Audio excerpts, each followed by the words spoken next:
All right, it looks like we are rolling live. Hello and welcome to another installment of Get a Clue in 52 for Speakers, or Speaker Edition, with co-author Sue Mathieson from all the way down under in Melbourne, Australia. Oh, that's right, we're both in there. That's right, characters. Hey, public speaking is serious business, but as everything we do in the Get a Clue brand, we want to have fun, we want to be cheeky, we want to be jovial. Underneath it all, we believe that personal and professional growth is hard enough. So let's have some fun. Let's laugh our way to the learning. Let's find the Trojan horses to make all of this growing pain more tolerable. And if you want to grow your career through speaking, or if you want to grow a revenue stream or an income stream through speaking, become a speaker, be a speaker, etc., we've got some stuff for you here. Get a Clue in 52. And we've got the 5 categories, like all Get a Clue in 52. But what we want to do this week is we want to get right into it. In weeks past, we've reviewed all of the different Get a Clue in 52 books that I've written, and all of the sections in this book and all of the tips leading up to it. But Sue, we're just going to dive right into it this week, aren't we? Yeah, absolutely. I think that's a great idea. All right, so why don't you go ahead and get us into it, and then we'll talk about all of the stuff after we go ahead and document this week's tip. But you wanted to take us back a little bit into tip 6 before we get into the tip reading for tip number 7. Yeah, so why don't you take it away? Yeah, sure. Tip 6, we were talking about celebrating words and commitments. And right at the end of that tip, I was recognizing that it wasn't just a commitment to others and keeping my word that was empowering. But then I posed the question, is making a commitment to myself enough? Was there anything else I could do? And with that in mind, I'm going to hand back to you, Jeff. All right, excellent. Well, word for word now, here we go. I like your desire to do even more. And yes, there is more you can do, which, surprise, brings me to our next clue, taking action. So here we go. Tip number 7, taking action.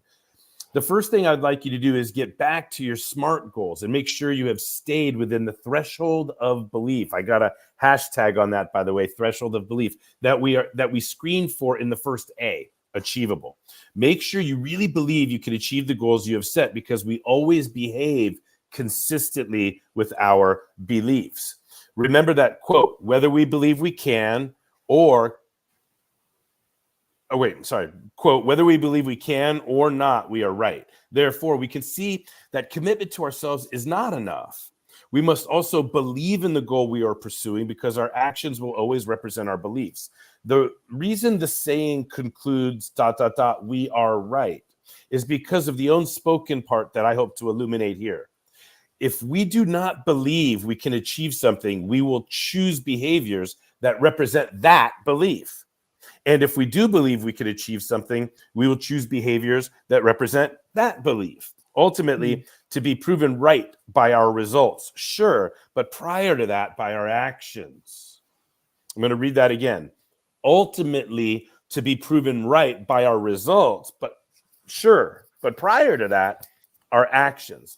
So the 7th point in the integrity game model, and 7th tip I have for speakers, is to drill down. Is to drill all of this down to the actions that need to be taken. I'm going to read that again just to be more fluent. So give me a pass on this one. Here we go. The 7th point in the integrity game model, and 7th tip I have for speakers, is to drill all of this down to the actions that need to be taken. This tip is all about taking action and building action taking into a habit.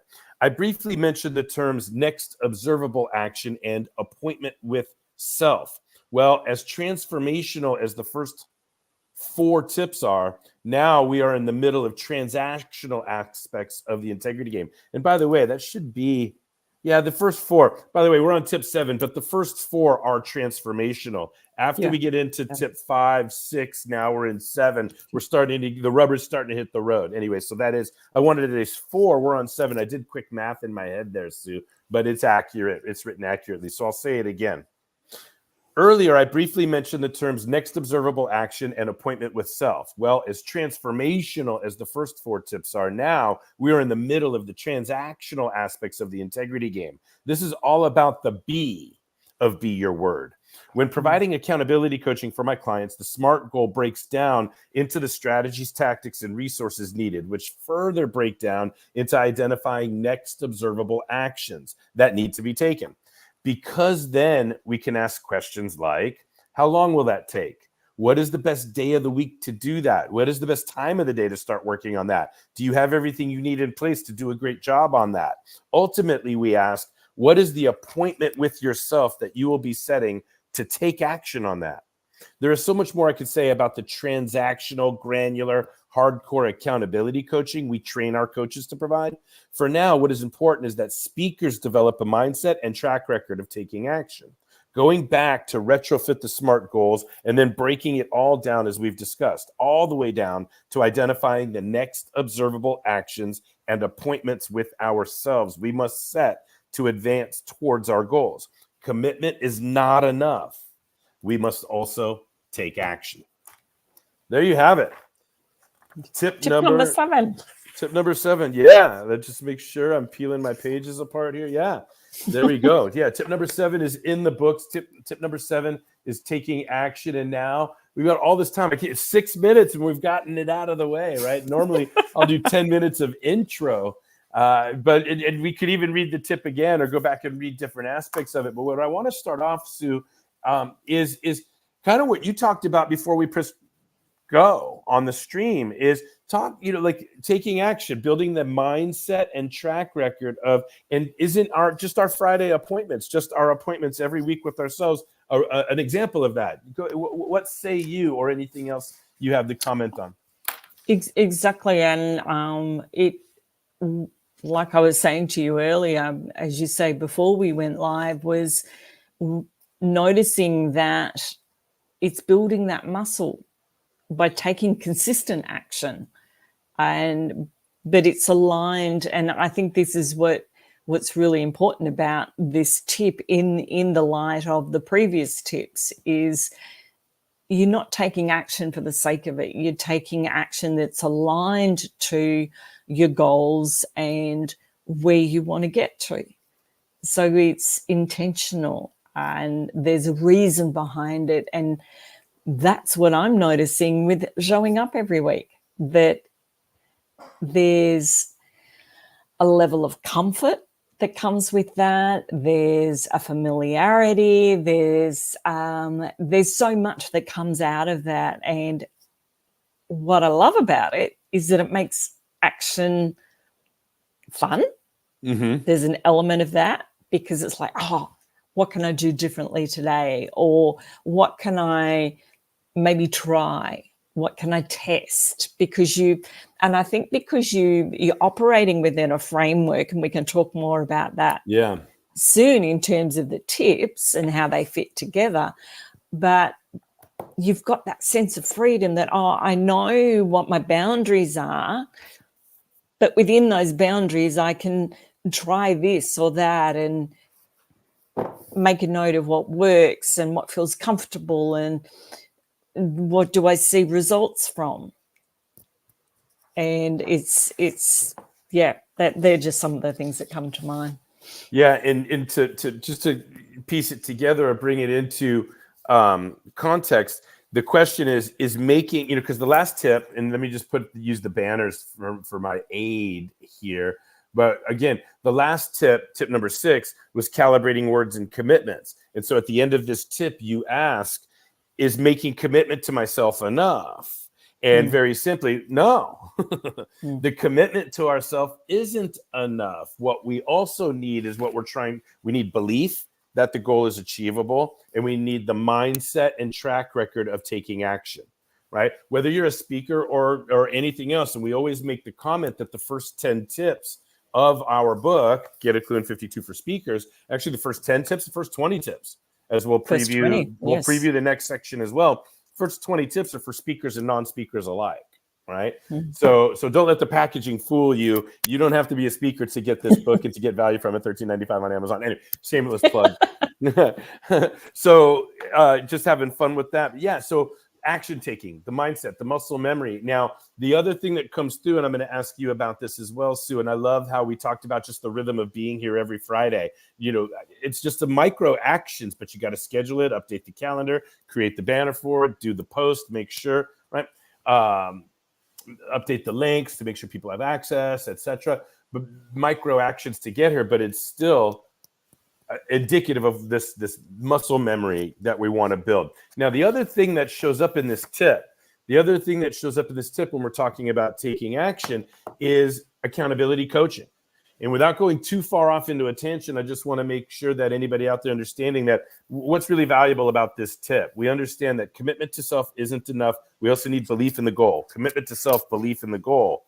And there's this hashtag here, threshold of belief. We always want to set goals up to without crossing over the hashtag threshold of belief. So commitment to self is part of it, but we also need to believe in the goal, so we can't cross the threshold of what we believe is achievable. Then we need to actually take the physical action and break the goal down to the strategy, down to the action, down to the appointment with self. But what that sets an accountability coach up to do, let's not forget that I'm a coach and we wave the flag of coaching. And hey, guess what? We're selling coaching. We'd love to sell some coaching, but we give away a lot of complimentary coaching before we ever sell it. That's besides the point.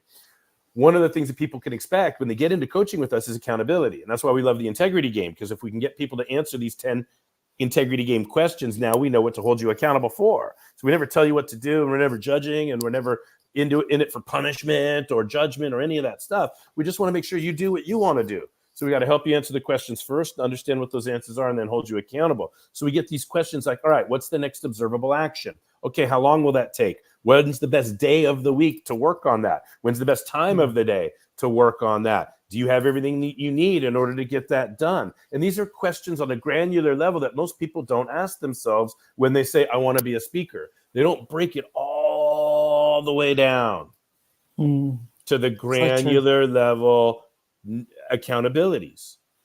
And so when we're talking about taking action, we're not just following from last week's tip that a commitment isn't enough. We also need belief, and we need muscle memory of physical action taking. But often left to our own devices, we won't break it all the way down to be put in a position where accountability coaching or an external accountability source can make sure that we get into action and take the actions that we need to take to get us from aspiring to emerging as a speaker, or to get us that raise or promotion because we're able to speak in our organizations, or to get that first paid gig, or to whatever it is, right? We want to grow and advance and develop, but it's all about taking action. So if you don't have the mindset of taking action, the muscle memory for taking action, if you don't feel nervous when you're not taking action, we recommend you pay attention to tip 7 and build that before you would try to advance your career through public speaking. Sue, what do you have to say about the accountability piece that we're sprinkling in here?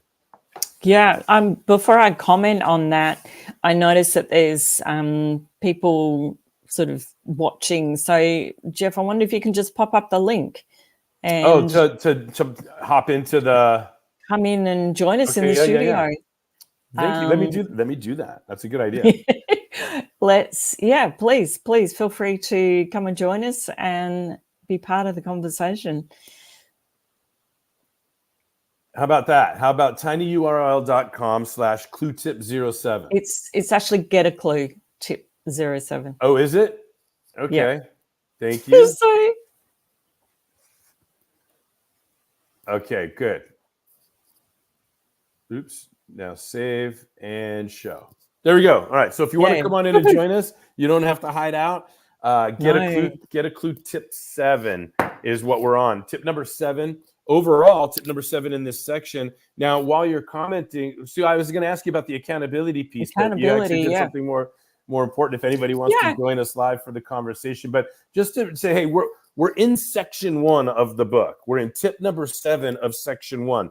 And all these tips are the 10 points of the integrity game model. You guys know I wrote this book called The Integrity Game that introduced the 10-point model. So instead of reading a whole book on the integrity game, we distilled the 10 tips of the model and made it section 1 of Get a Clue in 52 for speakers. Now, I'll put the other banner back up, and Sue, go ahead, take it away. What do you think about the accountability seeds we're planting with tip number 7? Accountability is just so valuable, because I think what it does is helps to make sure that the action that we're taking is aligned to where we want to go, for one. So you've got that second person that is able to do a bit of a deep dive on making sure that we. So I'm just going to refer back to some of the comments you were making before in terms of the time that we're going to do it. Is it appropriate? What we're committing to, is it really something that we're going to be able to follow through on? And so the accountability has that place. It gives us an opportunity to calibrate what it is that we're committing to taking action on, and just be that sounding board for us. It also gives a sense of, because I've committed to taking this action, I've got a responsibility, and I know that I'm going to have someone else asking me, have you done what you said you were going to do? Right. And if I haven't, why not? What happened? Am I going to ditch whatever it was that I was committing to, or am I going to recommit? And that accountability helps us to stay on track, or recalibrate if we need to, reassess. And so the accountability has an incredible place in terms of this whole framework. Yeah, it gets us closer to doing a better job of holding ourselves accountable. Although you and I would, of course, agree if I said that the best accountability comes from an external source. Yeah. Okay. But not everybody can invest in coaching one-on-one. People are lucky, in my opinion, if they can invest in a group coaching situation and just be in an ecosystem, in a vibration of accountability. Right. Right. But this tip moves us in a direction of being able to do a better job of hearing our self-talk. You and I talked about just having this appointment every single week to read a tip, almost like extends, it puts almost like a perma mirror out in front of my face where I can't turn too far without seeing myself. And, I've got self-talk reminder like, oh, Friday, the thing is coming up on Friday. Am I ready to go on Friday? And it's a consistency and a habit and a muscle memory that we're building. So nobody's saying to me, hey, Jeff, but, sometimes you'll correct me on a link or an administrative thing, or you'll ask a clarifying question on a post that myself or the team is doing. And there's nothing better than external accountability. But these tips, this is, in the categories of the book, self-help, right? One of the categories that we list the book in is self-help. So we wanted to make sure you understand, we recommend getting an external accountability source, but we hope this tip is enough to get you moving closer to being able to doing a better job holding oneself accountable. Now, what I'd like to do, if I can, is remind everybody that we're in section 1 of the book, and section 1 is playing the integrity game. And so, Sue, would you like to do a review of the first 6 tips that got us here? We talked about 6, and today is 7, but we can do a review, or we could talk about the sections real quick. How about I do that? Let me do the sections, and then you can do the tips, and then we'll see. Yeah, before you go into the sections, though, yes. But before you do, I was just going to say that in terms of that whole accountability, though,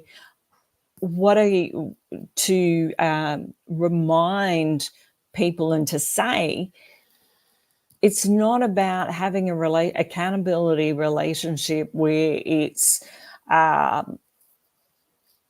done in a way that it's rules. You do this. There needs to be that vibration between the two parties where there's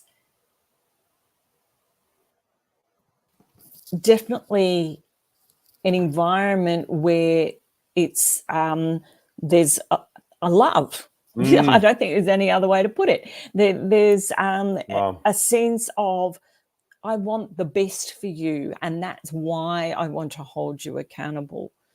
So I think just to put that addition to it, that there's the quality of the relationship. If accountability is going to work well, there needs to be that to it. Well, I think that's great. I put this Kluby snack that was left over from a previous week. I typed the banner, but the integrity game as a whole, which is section 1 of our book, we're trying to make accountability non-threatening. The collectively, the 10 tips taken together, one of the highest promises we're trying to make with these 10 tips as a model, as a framework, is to make accountability non-threatening. Sky's the limit. Whether you want to be a speaker or anything else, sky's the limit. If we arrive at a place where accountability is non-threatening, how on earth could accountability possibly be non-threatening? And among all the answers there, one of them is making sure people are held accountable to what they want. Accountability is usually threatening when we're being held accountable to what other people want rather than what we want. So, but we can't have it both ways. I can't avoid ever declaring what I want and then complain when somebody else is holding me accountable to what they want. If I don't know what I want, then I'm in a vicious circle of willing myself into an ecosystem of expectations of others. And now I don't want to be held accountable. Why? Because I don't even really care about what they want as much as they do. And what we're recommending, whether you want to be a speaker or anything else, is to get super clear on what you want. Yeah. Then that's what will hold you accountable for, what you want. Now, we're not going to answer these questions for you, but we're going to guide you on what these questions are all about. So when we're playing the integrity game, let's start from the top, right? And Sue, take it away. We start with number 1. What's your purpose? Go ahead, Sue. Yeah, so that was where we started, was certainly from a speaking perspective, is declaring our purpose. Why do we want a speaker? And we looked at the 2 components of that from a autobiographical perspective of me as a speaker. I want to build my brand. I want to get financially rewarded for speaking in whatever environment, whether it's on stage or online, doesn't matter. I want the marketing collateral that comes out of that, versus the biographical, which is what's the audience going to get out of me speaking? What are they going to learn? What are they going to do? What's their experience going to be? And so there's definitely those 2 elements to looking at that tip number 1, declaring our purpose.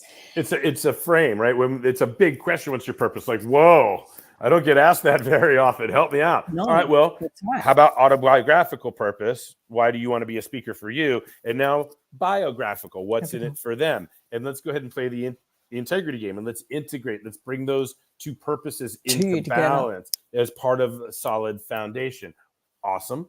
If I'm understanding you correctly, that's what we're talking about. Then we moved on. Then tip number 2 was we're talking about gifts, packaging our gifts. Absolutely integrated with being able to answer those questions around purpose. We're going to flow on to what are our gifts, what sets us apart to be someone that is going to be invited to speak. Why would someone want to listen to me? What is it that I bring to the presentation, to the speech, to whatever environment it is that I'm speaking in, that makes me worthwhile listening to? So it's really unpacking that at a personal level. And then from there, it's leads into the chronology of potential. Before you're talking about tip number 3, I'd like to add, right, real quick, while we're still on tip number 2, just a couple of other terms to splash into this tip, right? We're talking about differentiation. We're talking about competitive advantage, right? Yes. You did a great job saying, hey, why would somebody hire me to speak versus anybody else they could hire? Why would somebody come watch me speak versus anybody else they could go watch speak? So when we talk about gifts, what we're talking about is anything other than the average or differentiation, or from a marketing perspective as a speaker or anything else that you need to market yourself as or in or within, right? Differentiation, competitive advantage. What do we do better than anybody else? What do we do that nobody else does? How do we communicate those competitive advantages, et cetera, in the context of the integrity game, there's all the mindset around willingness to give, willingness to receive, right? What are God-given gifts? What are man-made gifts? What are self-generated gifts? Are we optimizing our gifts, investing in our gifts, cultivating our gifts, right? Are we ignoring, suffocating, and so forth? So there's a lot there that this one little tip, knocks on a door, and there's a lot behind the door. But I just want to make sure I threw some of those terms in there. When we talk about gifts, there's a lot going on. But yes, you were talking about then after purpose and after gifts, we move on to the chronology of potential. Break that down for us, Sue. Well, I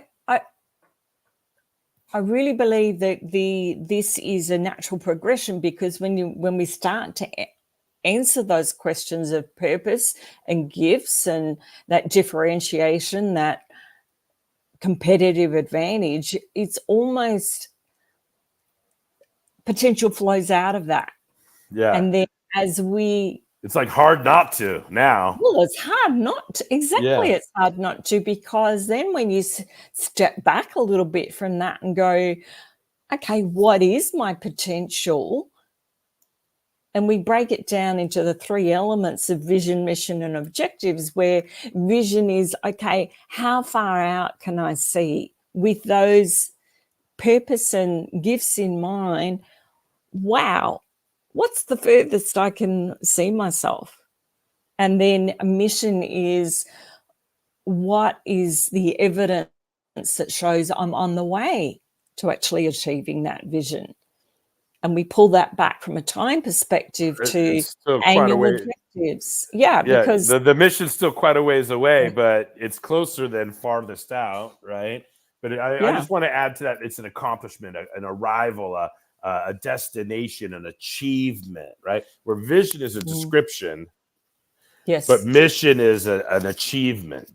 And then I think you were about to say sooner than that, on an annual basis, we talk about objectives. We talk about objectives. So again, what are we putting in a statement form of those objectives that's again going to show that we're on the way to fulfilling that mission. Mm-hmm. From there, we moved into tip 4, which was SMART goals. Yeah, real quick, I remember, just as an example of annual objective, I remember, one year I had an objective of launching a Toastmasters group on campus at one of my clients' places of business, where in their break rooms, we got a Toastmasters group. I had just Toastmasters alone, I had an objective of winning a humorous speaking competition in Toastmasters, or I had an objective of completing the first manual, or we wanted to have speaking relevant examples for what counts as an annual objective: a certain number of followers, developing a keynote, certain number of paid talks, things of that nature. So what are your annual objectives that now we break down in tip number 4? Go ahead, in SMART goal setting. Well, and that's, so to achieve those objectives, as you just indicated, it's breaking it down from a time perspective, and that might be quarterly, or every 30 days. We have specific goals, and there's with SMART, as I will go back to, so we have specific, measurable, achievable. They're ambitious, because we want, in setting a goal, we also want to ask the question of, what behavior do I need to change? Yeah. So that I'm moving forward, so that I continue to grow. That's why. As people see the banner here, SMART. That's how I learned SMART goal setting originally. It had specific, measurable, achievable, and then it went on to realistic and time bound. I'm like, wait a second. You can set a goal without having to change behavior that met that criteria. So what we do in our ecosystem is we added the A that you're talking about now for ambitious, because if you don't need to change your behavior, number one, your goal might not really be a goal, right? It might be a hope, a wish, or a dream, or something else, or it might be just like a statement of status quo rather than trying to achieve something new. But second of all, if you don't have to change behavior, you don't need a coach, right? And we're in the coaching business, among other things, right? So we want to focus on, do you need to change behavior? Because we know that doing the same thing over and over again, expecting a different result, is insanity. So if you want a different result, you need to change behavior. And that's where coaching could help. So I'd like to shine a light on that, because we're promoting coaching. We believe in coaching. We're coaches, world-class coaches. We want to help everybody out there, right? But that it starts with goal setting, and goal setting is anything less than a year, 30 days, 90 days, as you were saying. And continue, Sue. I just got excited about the ambitious and the behavioral change part. I get excited about changing behavior. It's one, yeah. It is, because it's the gold really in achieving our goals. Yeah. It's been able to change behavior, but I think too, to push ourselves to keep moving forward and extending ourselves into that space, and where in taking action, you talked about that threshold of belief. That's right. But it's relevant in this tip of goals. But pushing that margin a little bit more, it's still within that threshold of belief, but it might be a little bit outside our normal comfort zone. And so it just helps to build and change and develop those behaviors that are going to be supporting us to where we want to get. And along the lines of your reference to tip 7, this is tip 4. This is what we referenced in tip 7, of where the rubber meets the road in terms of the intersection, the integrity, the integration between transformational and transactional, right? So purpose, gifts, potential, that's all transformational stuff. We answer this, right? But ultimately, when we get down into goal setting, now we're going to shift into transactional, because we're focusing on behaviors that we need to take. Right. It starts with goal setting, and then ultimately strategy, as you're going to talk about, and then what do we commit to? And now there's nothing left to do except get into action. It becomes very transactional at that point, but we're coming from the land of transformational, and now we're literally integrating with the transactional, starting to focus on observable action. This is the first time we're starting to knock on the door of hey, I'm thinking about the integrity game. I'm answering these questions. I'm thinking about all oh, wait, I actually have to behave? I actually have to do or not do? Does that make sense? So continue. Yeah. But it's transactional, but it's getting us to that point where it's small enough that we can see real results. And that's where we moved into tip 5, which was strategies, tactics, and resources, where strategy is the plan that we're considering to get us to meeting our goal. Tactics is the how. Okay, what is it that we need to be doing to move us toward getting those those next observable actions that are aligned to our goal. And then asking the question, what resources do we need? What are the tools? What's going to allow us? And those tools might not necessarily be within us. They might be external tools. Right. We might need help from somebody else. We might need guidance, another subject matter expert, for example, who's going to help us to decipher what is it that we need to do. Yeah, and to exemplify this within the book, later on, we're just doing a review right now of section 1, playing the integrity game. When we're done catching up on all, a review of all 7 tips now that we've covered, I'm going to talk about the other sections. But just as an example of tip number 5, strategies, tactics, and resources. Well, one of the strategies that you're going to discover in this book is later on in section 2, we have a strategy for bringing out your brand. And the strategy there is that why write a speech until you're really solid on what your brand is? Your speech is going to be better if you bring out your brand. But then we have a strategy for how you write your speech. And there's the strategy is to speak extemporaneously, speak conversationally. The strategy is to be yourself on stage. Well, what are the tactics? We're going to go over in section 3 of the book 8 steps.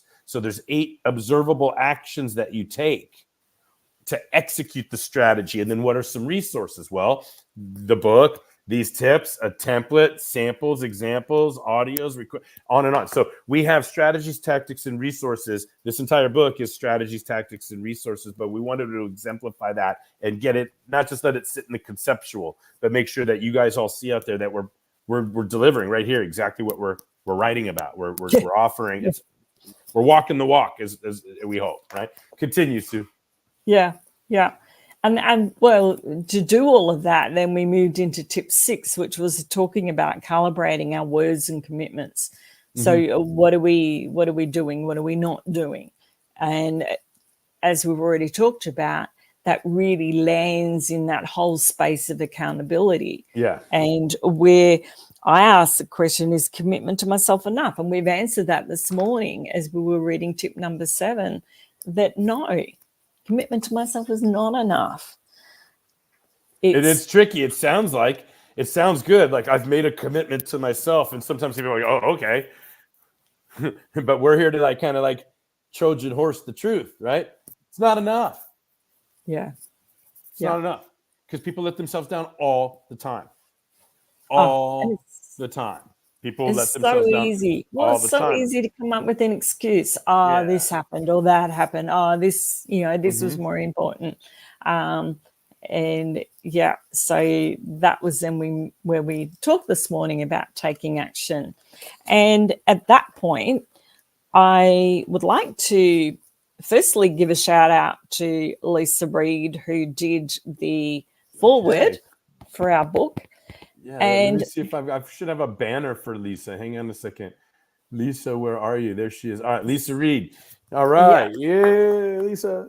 And it's why I wanted to specifically mention her at this point is she is the CEO of International Speakers Network and the founder of Get Speaking Gigs Now. So in relation to that whole taking action, one of the examples is get into a speaking network, get part of speaking groups, and create opportunities. And one of the, as an example, there was a speakers network last week. There was a meeting. And one of the opportunities there was to connect with other people. I took up that opportunity, and now by taking action, I've started conversations with a couple of people around different speaking. So it's get yourself out there. That's a double dip, because number one, you're taking the action of joining a group, then you're taking the action of showing up to the meeting, and then within the meetings, Lisa's amazing at facilitating action taking within. So we're giving another shout out to Lisa Reed. She's CEO of the International Speakers Network, founder of Get Speaking Gigs Now, and she wrote the foreword for our book, Get a Klu in 52 for Speakers. So she's all about helping speakers get speaking gigs and connecting speakers and sharing resources. But she does a great job in her monthly meetings facilitating action taking within the meeting. So you take action to get to the meeting, or you take action to join, you take action to get to the meeting. And then within the meeting, you're posting something on LinkedIn and filling out a Google Doc, and everybody's posting their stuff and sharing resources and calendar links and what are your keynote talks and what are your audiences, and it's all like roll up your sleeves, real time, speed networking, professional networking, and it's all action taking in the moment. So it's fantastic. I appreciate you bringing up. And while we're on the gratitude train, why don't we go ahead and give a shout out to Stella over in the Philippines, who did the interior design for the book and our cover design. Sean O'Connor, we love Sean for coming up with a great design, keeping it cartoonish and character-like and fun and silly while we talk about the heavy things associated with becoming a speaker and the whole deal. And then, of course, kind of like the matriarch of all things that I do from a self-published perspective, Patty McKenna, we love you so much. Thank you for all the guidance and all of the professional input that you give and all of the ways that you help make these books part of the jam. So anything else on the gratitude train, Sue? Oh, yeah. We got Patty. She's not here today. But Patty Blakesley, she always writes the back cover copy, the descriptions, what's really going on, an overview of what's really going on in this book. So if somebody turned it over, they'd want to read it because Patty said so. By the way, thank you. A little shout out to me, Jeff Klubeck, for everything I do around here. Well and No, truly, well and truly. We wouldn't be here without you. yeah, but Sue, like just the only thing we haven't done today is just we talked a lot about the integrity game section one. What I want to let people know is that when we're done in a couple of weeks with the integrity game and all the things that we're talking about, the integrity game does in terms of a foundation, we're still kind of foundational as we move on to section two in our book, which will be bring out your brand. Right. Once you've got your answers to your integrity game and everything that you need to be held accountable for to be the speaker you want to be or to have speaking do for your career what you want it to do, right, is established as part of your foundation. Now you're going to stay foundational, but you're going to get granular, kind of like dive into tip number 2 on gifts and work with competitive advantage as some of the other ingredients to bring out your brand. We want to know what's your brand, what's your promise to the marketplace, what can the market expect from you, what's on and on and on. So we're going to do 10 tips all about bringing out your brand. So you know who you are and you know what your brand is. And it's from there we can start writing really good speeches. Then we're fearless.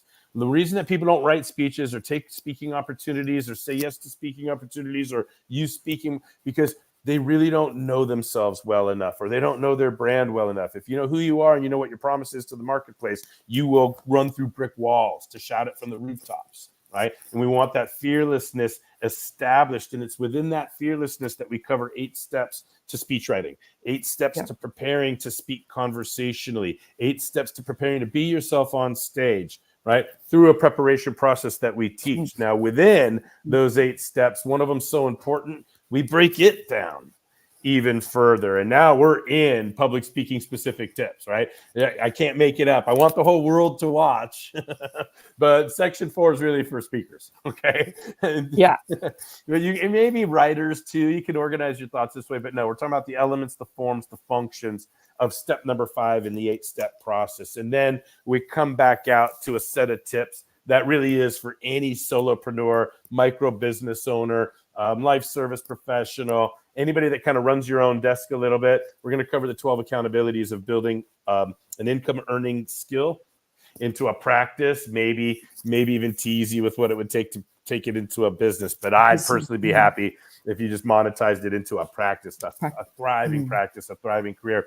So we're appealing to the entrepreneurs, the solopreneurs, the micro business owners, whether you want to be a speaker or anything else. We're just using speaking as the example, but we're going to lay down the 12-step program, 12 accountabilities to building an income earning habit or an income earning hobby or an income earning skill set into a practice, consistent revenue, and other accountabilities that you have to pay attention to other than just the speaking, right? To give a vision of what you're really growing into so that there's no surprises when, like I found myself at several times in my career, like, oh my God, I'm flying, but I haven't finished building my airplane yet, but I'm flying now. Oh no, I got to keep going. I want to like land this thing and build the rest of the airplane, but I'm at 20,000. I got to keep going. And so I built a lot of my careers on parts that weren't built yet. On, I took off on things that weren't in place, and we're trying to, help you guys, eliminate some of those. You're doing it in midair. Have some forethought there. But let's go ahead and get into last call. What do you say, Sue? As we've reviewed the sections, we've reviewed the tips. What do you say? Last call. What else do you have to say about any comments, questions, expressions of gratitude, anything about tip number 7 or anything that we've done so far? Really just to, in terms of coming back to the tip that we've talked about this morning with taking action, when you do that within the context of the framework, the integrity game framework that we've been talking about, the actions that you take become, well, they're easier because you're taking action that's aligned to where you want to go. So if I come back to showing up to the International Speakers Network, for example, where we've got Lisa doing activities within that meeting. It makes it, when you're operating within that framework, it makes it a lot easier to go, well, who do I want to align myself with? Who do I want to, or what action do I want to take? Does this work for me? Does it not? And it makes that whole decision-making process easier, faster, more congruent. You're not just taking action for the sake of that's an interesting being busy. That's an interesting point, because a lot of times when we talk about resistance to action taking, right?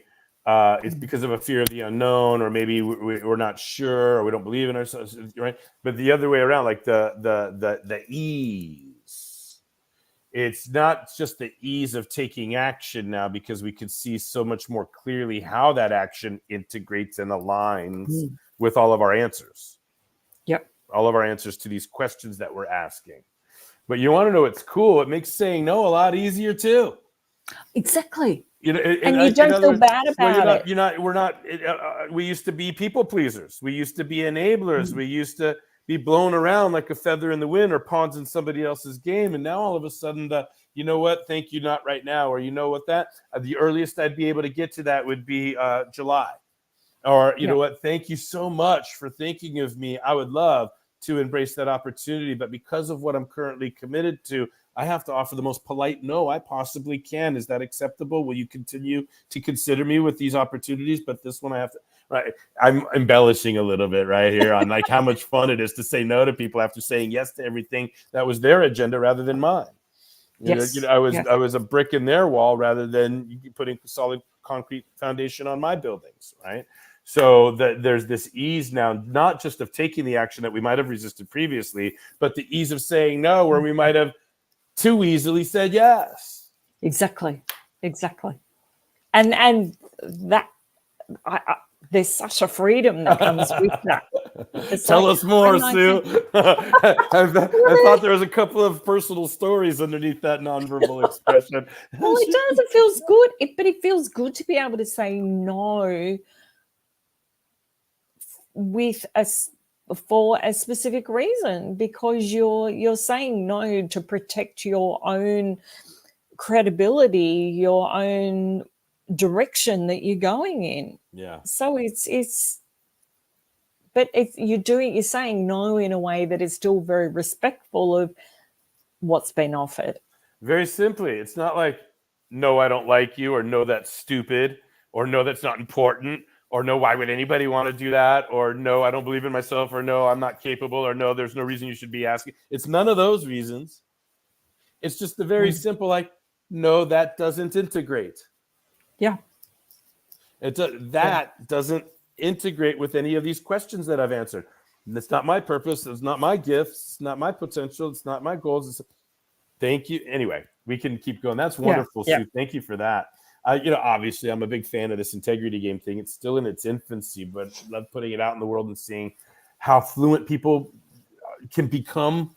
I got to thank you again, Sue. You're so fluent with the model and the value of each of these points on the model. And we got 3 steps to go, 8, 9, and 10. Next week, we're going to get into the proactive learning that we're able to do now that we have answers to these questions, rather than just, willy-nilly and learning the hard way.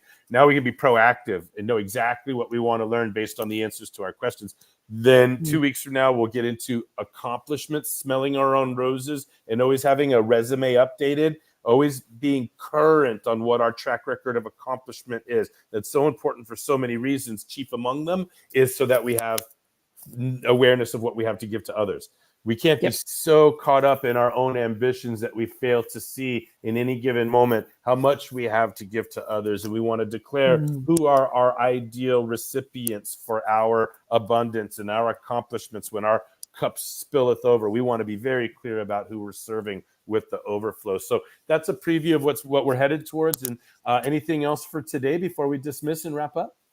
No, I don't think so. I think it's been a really good conversation. All right. Thank you so much for, as always, Sue, for everything that you've added to the series and this particular volume, and how much of your voice comes through in the text, and the co-host, that the loveliness that you're bringing to the whole thing. I can't thank you enough. So it's like, is it next Friday yet? I can't wait. But we're going to go ahead and wrap up now. Get a Clue in 52 for speakers with Sue Mathieson. This is tip number 7 today, taking action. We're in section 1, playing the integrity game, and we got 7 down and 45 to go. Thank you. Thank you for the opportunity, and it's always good to be here. All right. Thank you, Sue. I'll talk with you soon. Have a great week. Bye, everyone. You too. Bye.